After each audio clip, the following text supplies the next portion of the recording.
혹시 여러분들께서는 도마뱀을 좋아하시나요? 그럼 이런 상상을 해보는 건 재미있을지도 모르겠네요. 몸 길이만 6m가 넘는 거대한 독이 있는 도마뱀이 오늘날까지 살아서 우리 곁에 있다는 그런 상황 말이죠. 현재 지구상에서 가장 큰 도마뱀인 코모도 드래곤조차 3m 정도이니까 이건 어마어마한 크기일 겁니다. 그런데 놀랍게도 약 5만 년 전까지 이런 괴물 같은 도마뱀이 실제로 존재했습니다. 바로 메갈라니아 프리스카라고 불리는 고대 호주의 최강 포식자였죠. 오늘 이 신비롭고 무서운 선사시대 거대 파충류의 진실을 파헤쳐 보겠습니다. 지금의 모니터 도마뱀들은 파충류 중에서도 상당히 지능이 높고 사냥 실력이 뛰어나다고 알려져 있습니다. 베라니다에라고 불리는 이 그룹에는 오늘날 약 80여 종의 도마뱀들이 속해 있죠. 현존하는 모니터 도마뱀들만 봐도 정말 다양합니다. 나무 위에서 사는 에메랄드 트리 모니터부터 물속에서 헤엄치는 워터 모니터, 사막을 누비는 사바나 모니터까지 있습니다. 하지만 과거 플라이스토세 시대의 호주에는 이들보다 훨씬 거대하고 강력한 종족이 살고 있었습니다. 바로 메갈라니아였죠. 이들은 다른 모든 모니터 도마뱀을 압도하는 크기와 힘을 자랑했습니다. 이 생물은 현재의 코모도 드래곤보다 2배는 크고 무게, 또한 무려 4배나 더 무거웠던 것으로 추정됩니다. 이 도마뱀은 플라이스토세 시대 고대 호주 대륙을 완전히 지배했던 최상위 포식자였습니다. 메갈라니아의 화석을 처음 발견한 것은 1800년대였습니다. 남부 호주의 암석층에서 나온 이 화석 표본들을 본 저명한 고생물학자 리처드 오웬 경은 1859년에 이 생물에게 학명을 붙였죠. 리처드 오웬은 공룡이라는 용어를 처음 만든 사람으로도 유명합니다. 그런 그가 메갈라니아의 화석을 보고 얼마나 놀랐을지 상상해보세요. 당시로서는 상상조차 할 수 없는 크기의 도마뱀이었으니까요. 메갈라니아 프리스카라는 이름은 고대의 거대한 도살자라는 의미입니다. 정말 적절한 이름이라고 생각하지 않나요? 이 이름 하나만으로도 이 생물이 얼마나 무시무시했는지 알 수 있습니다. 그런데 더 놀라운 것은 최근 연구 결과 이 거대 도마뱀이 생각보다 훨씬 최근까지 생존했다는 사실입니다. 초기에는 이 종이 약 40만 년 전에 멸종된 것으로 추정했거든요. 하지만 2015년 새로운 연구에서 약 5만 년 전까지도 살아있었다는 증거가 발견됐죠. 이는 초기 인류가 호주 대륙에 도착한 시기와 정확히 겹치는 시점입니다. 과연 우연의 일치일까요? 아니면 인간의 등장이 이 거대 포식자의 멸종과 직접적인 관련이 있을까요? 이 문제는 나중에 자세히 다뤄보겠습니다. 정말 흥미진진한 미스터리거든요. 메갈라니아의 생김새를 정확히 복원하기는 쉽지 않습니다. 왜냐하면 완전한 골격 화석이 아직 발견되지 않았기 때문이죠. 대부분 두개골과 몇 개의 뼈 조각들만 남아있을 뿐입니다. 하지만 현존하는 근연종들과 비교해보면 전체적인 모습을 어느 정도 추측할 수 있습니다. 기본적으로는 현재의 모니터 도마뱀들과 비슷한 체형을 갖고 있었을 것으로 보입니다. 길고 강력한 꼬리, 튼튼한 네 다리, 그리고 날카로운 발톱들을 가진 모습이었겠죠. 하지만 세부적으로는 상당한 차이점들이 있었습니다. 특히 근육 부착 부위들이 훨씬 발달되어 있었습니다. 예를 들어 상완골이 다른 모니터 도마뱀들보다 팔꿈치 쪽으로 훨씬 넓게 발달되어 있었습니다. 이는 더 강력한 앞다리 근육을 지탱하기 위한 구조였을 것으로 추정됩니다. 가장 인상적인 특징 중 하나는 두개골에 있던 뚜렷한 벽 구조였습니다. 현재의 파렌티 도마뱀도 주둥이 부분에 비슷한 구조를 갖고 있지만 메갈라니아의 벼슬은 훨씬 더 크고 발달되어 있었죠. 이 벼슬은 아마도 근육이 부착되는 지점 역할을 했을 것이고 강력한 턱 근육을 지탱하는 데 중요한 구조였을 겁니다. 이런 발달된 벼슬은 메갈라니아가 얼마나 강력한 턱 힘을 가졌는지 보여주는 증거입니다. 메갈라니아의 치아는 매우 흥미로운 특징을 보여줍니다. 현존하는 베라니다 종들과 마찬가지로 크게 휘어진 형태였는데 범낭질에 특별한 주름 무늬가 있었죠. 특히 치아 바닥 쪽으로 갈수록 이런 주름이 더욱 뚜렷하게 나타났습니다. 이런 구조는 먹이를 찢어내는데 매우 효과적이었을 것입니다. 마치 톱니바퀴처럼 작동했겠죠. 치아의 크기도 놀라웠습니다. 가장 큰 치아는 길이가 2cm를 넘었을 것으로 추정됩니다. 이는 현재 코모도 드래곤의 치아보다 거의 2배 큰 크기입니다. 또 다른 특이한 점은 머리와 목 주변 피부에 골편이라는 작은 뼈 조각들이 박혀 있었다는 사실입니다. 이는 현존하는 모니터 도마뱀들에게도 나타나는 특징이지만 메갈라니아의 경우 더욱 발달되어 있었습니다.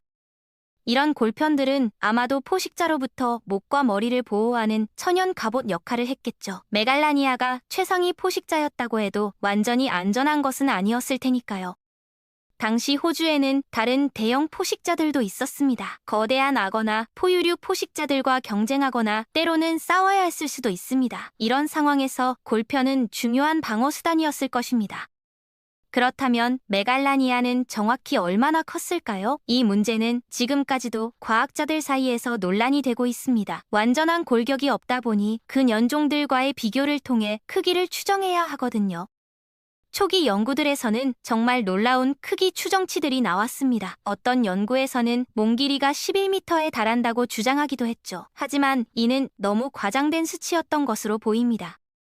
만약 정말 11m였다면 메갈라니아는 현재의 대형 악어들보다도 컸을 것입니다. 나일악어나 바다악어도 최대 7m 정도인데 도마뱀이 그보다 크다는 건 좀 현실성이 떨어지죠.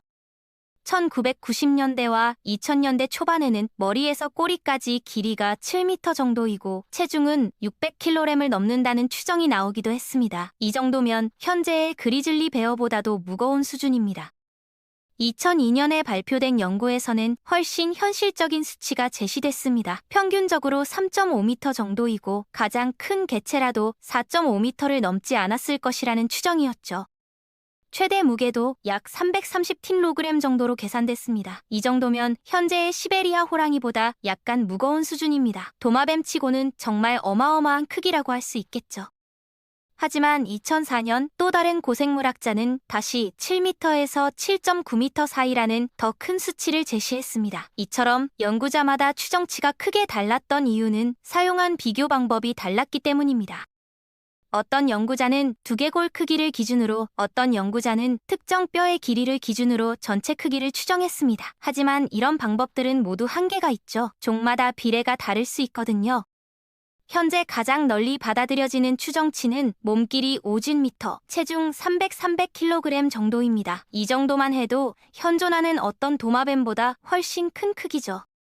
코모도 드래곤이 최대 3m, 80kg 정도라는 점을 생각하면 정말 어마어마한 크기였습니다. 길이로는 2배, 무게로는 무려 4~5배나 차이가 났던 셈입니다. 메갈라니아가 현존하는 어떤 도마뱀과 가장 가까운 친척인지도 흥미로운 연구 주제입니다. 처음에는 현재 호주에 서식하는 가장 큰 도마뱀인 파렌티와 가장 가까운 관계일 것이라고 생각했습니다. 파렌티는 현재 호주에 사는 도마뱀 중 가장 크고 메갈라니아와 같은 지역에 살았기 때문에 당연한 추측이었죠. 하지만 실제로는 그렇지 않았습니다. 최근 두개골 구조를 자세히 분석한 결과 오히려 코모도 드래곤과 더 가까운 관계인 것으로 밝혀졌습니다. 이는 정말 흥미로운 발견이었죠. 이런 연구 결과는 모든 거대한 인도 호주 지역의 모니터 도마뱀들을 하나의 그룹으로 분류할 수 있는 근거를 제공합니다. 아마도 공통 조상에서 갈라져 나온 후 각각 다른 지역에서 거대화했을 것입니다. 하지만 앞으로 더 완전한 화석이 발견된다면 이런 분류가 다시 바뀔 수도 있겠죠. 고생물학에서는 새로운 발견이 기존 이론을 완전히 뒤바꾸는 경우가 자주 있으니까요. 메갈라니아의 정식 학명에 대해서도 약간의 논란이 있습니다. 리처드 오웬이 처음 명명할 때는 메갈라니아 프리스카라고 했지만 현재는 바라누스 프리스쿠스로 분류하는 것이 더 적절하다고 보는 과학자들이 많습니다. 바라누스는 현존하는 모든 모니터 도마뱀들이 속하는 속명이거든요. 메갈라니아도 결국은 모니터 도마뱀의 한 종류이므로 같은 속으로 분류하는 게 맞다는 논리입니다. 이렇게 분류하는 이유는 메갈라니아가 다른 모니터 도마뱀들과 매우 밀접한 관계에 있기 때문입니다. 만약 별개의 속으로 분류한다면 바라누스 속이 측계통군이 되어 자연스러운 분류군이 아니게 되죠. 따라서 메갈라니아를 바라누스 속에 포함시키는 것이 계통 분류학적으로 더 올바른 방법입니다. 하지만 일반인들에게는 여전히 메갈라니아라는 이름이 더 친숙하고 임팩트가 있죠. 그렇다면 이 거대한 도마뱀은 무엇을 먹고 살았을까요? 현존하는 모니터 도마뱀들의 생태를 보면 어느 정도 추측할 수 있습니다. 코모도 드래곤처럼 포식자이면서 동시에 청소동물 역할도 했을 것입니다. 플라이스토세 시대 호주에는 다양한 대형 포유류들이 살았는데 메갈라니아는 이들을 주요 먹이로 삼았을 겁니다. 당시에는 지금보다 훨씬 큰 캥거루들이 있었거든요. 예를 들어 프로코프톤이라는 거대 캥거루는 키가 2m를 넘었고 무게도 200kg 이상 나갔습니다. 현재의 붉은 캥거루보다 2배는 큰 크기였죠. 이런 동물들이 메갈라니아의 주요 먹이였을 것입니다. 실제로 메갈라니아 화석이 발견된 곳 근처에서 대형 캥거루와 같은 초식 동물들의 화석도 함께 발견됐습니다. 이는 메갈라니아가 이런 동물들을 사냥했다는 강력한 증거죠. 하지만 크기가 작은 동물들도 마다하지 않았을 것입니다. 기회만 되면 어떤 동물이든 잡아먹는 기회주의적 포식자였을 가능성이 높습니다. 현재의 코모도 드래곤도 그렇거든요. 메갈라니아의 사냥 방식은 아마도 매복 공격이었을 것입니다. 물가나 동물들이 자주 지나다니는 길목에서 기다리다가 기회가 오면 번개같이 달려들어 물었겠죠. 메갈라니아가 가진 가장 무서운 무기는 아마도 독이었을 것입니다. 코모도 드래곤처럼 독을 이용해 사냥했을 가능성이 매우 높거든요. 현대 코모도 드래곤의 독 시스템은 정말 정교합니다. 치아 사이에 복잡한 관 구조가 있어서 물 때마다 독이 상처로 스며들어갑니다. 이 독은 먹이의 혈압을 떨어뜨리고 혈액 응고를 방해해서 결국 쇼크사를 유발합니다. 코모도 드래곤의 독은 뱀의 독과는 작용 방식이 다릅니다. 뱀은 송곳니를 통해 독을 직접 주입하지만 코모도 드래곤은 물고 찢어내는 방식으로 독을 전달합니다. 이 독은 헤모톡신으로 먹이가 계속 출혈하게 만들어 결국 실혈사하게 만들죠. 게다가 혈압 강화 효과도 있어서 먹이가 빨리 약해집니다. 메갈라니아의 두개골과 치아 구조를 분석해보면 코모도 드래곤과 매우 유사한 특징들이 나타납니다. 따라서 비슷한 포식 메커니즘을 가지고 있었을 가능성이 높습니다. 만약 그렇다면 메갈라니아는 지금까지 알려진 가장 큰 독이 있는 척추동물이었다고 할 수 있습니다. 6m가 넘는 거대한 독성 도마뱀을 상상해보세요. 한번 물리기만 해도 서서히 약해져서 결국 죽음에 이르게 되는 무서운 포식자였을 겁니다. 플라이스토세 시대 호주의 다른 동물들에게는 정말 공포의 존재였겠죠. 메갈라니아의 독이 코모도 드래곤보다 강했을지는 알 수 없습니다. 하지만 크기가 훨씬 컸으니까 독샘도 더 컸을 것이고 따라서 한 번에 주입되는 독의 양도 더 많았을 것으로 추정됩니다. 그런데 이런 무서운 포식자도 결국에는 멸종하고 말았습니다. 그 원인이 무엇일까요? 가장 유력한 가설은 역시 인간의 등장입니다. 앞서 말했듯이 메갈라니아가 멸종한 시기와 인간이 호주에 도착한 시기가 거의 일치하거든요.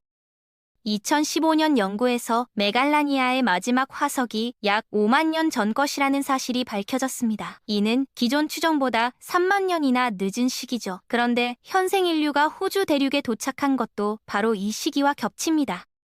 과연 우연의 일치일까요? 많은 과학자들은 그렇지 않다고 봅니다. 인간이 호주에 도착한 이후 매우 짧은 시간 안에 메갈라니아를 포함한 수많은 대형 동물들이 사라졌거든요. 메갈라니아는 크기가 너무 컸기 때문에 인간을 피해 도망치기 어려웠을 것입니다. 반대로 인간들에게는 상당히 위험한 존재였겠죠. 직접적인 충돌은 불가피했을 것으로 보입니다. 물론 직접적인 충돌의 기록은 남아있지 않습니다. 하지만 인간의 사냥과 서식지 파괴가 이 거대 도마뱀의 멸종을 앞당겼을 가능성이 높습니다. 특히 먹이 동물들이 먼저 사라지면서 메갈라니아도 위기에 처했을 것입니다. 인간들이 대형 초식 동물들을 사냥하면서 메갈라니아의 먹이가 줄어들었을 수도 있습니다. 또한 인간들의 불을 이용한 사냥이 서식지 환경을 크게 바꿨을 가능성도 있죠. 하지만 호주 거대 동물군의 멸종 원인에 대해서는 아직도 많은 논란이 있습니다. 인간의 영향뿐만 아니라 기후변화도 중요한 요인으로 제시되고 있거든요. 플라이스토세 말기에는 지구 전체적으로 기후가 크게 변했는데 이것이 메갈라니아와 다른 대형 동물들의 멸종에 영향을 줬을 수도 있습니다. 더 건조해진 기후가 서식지를 축소시켰을 가능성도 있죠. 또한 해수면 변화로 인해 호주와 뉴기니가 분리되면서 서식지가 단절됐을 수도 있습니다. 이런 복합적인 요인들이 메갈라니아의 멸종을 가속화했을 것으로 보입니다. 정확한 멸종 원인을 밝히려면 더 많은 연구가 필요합니다. 앞으로 새로운 화석이나 고고학적 증거가 발견된다면 이 미스터리를 풀 수 있을지도 모르겠습니다. 어쩌면 언젠가는 메갈라니아와 초기 인류의 직접적인 만남을 보여주는 증거가 발견될 수도 있을 것입니다. 그런 날이 온다면 5만 년 전 호주에서 벌어졌던 놀라운 이야기를 더 자세히 알 수 있겠죠. 메갈라니아는 정말 놀라운 생물이었습니다. 지구 역사상 가장 큰 도마뱀이면서 동시에 가장 큰 독성 척추동물이었죠. 5만 년 전 호주 대륙을 지배했던 이 무시무시한 포식자의 존재는 자연의 경이로움을 보여줍니다. 동시에 생명체 진화의 놀라운 다양성과 가능성을 보여주는 사례이기도 합니다. 도마뱀이라는 생물 그룹이 이렇게까지 거대해질 수 있다는 것은 정말 놀라운 일이죠. 현재의 생물 다양성도 놀랍지만 과거에는 지금보다 훨씬 더 다양하고 극단적인 생물들이 살았습니다. 메갈라니아는 그런 잃어버린 생물 다양성의 상징적인 존재라고 할 수 있습니다. 비록 지금은 화석으로만 남아있지만 메갈라니아에 대한 연구는 계속되고 있습니다. 새로운 발견들이 이 고대 거인에 대한 우리의 이해를 더욱 깊게 만들어줄 것입니다. 언젠가는 더 완전한 골격이나 새로운 종의 화석이 발견될 수도 있을 것입니다. 그런 발견들이 메갈라니아의 진정한 모습을 더욱 명확하게 보여줄 것으로 기대합니다.